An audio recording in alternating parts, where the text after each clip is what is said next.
good morning जय जगन्नाथ सांग मैंने चलतु आज ब्लॉग टी आरंभ करवा कौन कौन देखा आम माँ को टे ठंडा हो से काशुंट वर्षा होता आज से छुआ भी स्कूल जाना घरे अच्छा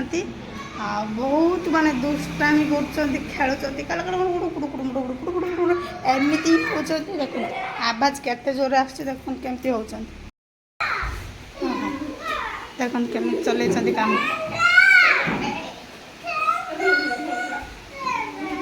वर्षा होता जो बाहर को लुगा नहीं नी घर भितर सब लुगा आनी ये सुखे देती ठाकुर हम घर हम बोली रही कि ठाकुर घर है अधा बना हो रही रोषे मोर बसई देती भात हो गला सेपटे जा छिड़ा होती भात देखा फुटिक पूरा ठीक ठाक होके जाइए पच पच होता आ डालमा बघारे रखीदे सीझे आज डाली कम परिवा बेसी परिवा पत्र सब ये बाहर कर रखी कौन देखा गोटे रोषे करी भावी कौन करी भाविकी बोईतालु बाइगण भी भाजी दे कदली पकई आठी फुलकोबी सबूर कौन परिवा पकई फुलकोबी आलू कुंदरी बाइगण कांकड़ सब पकईकि मुझे भाजी समस्त गरम भात देदेली काली पखाड़ टी रही जाता माने काली भात रही जाता पखाड़ बन देती मु बसिकी पखाड़ खाऊची देखो भजा मिक्सचर आचार आ कंचा लंका मस्त लगुच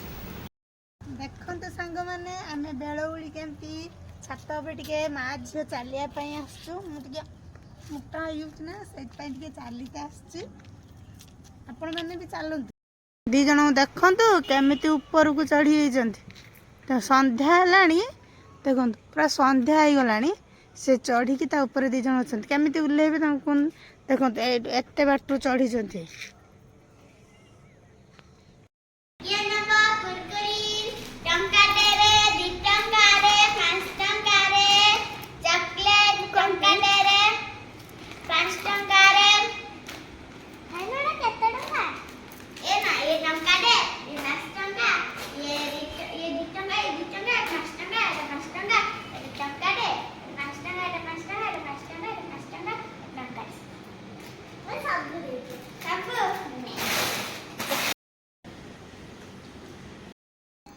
रुटी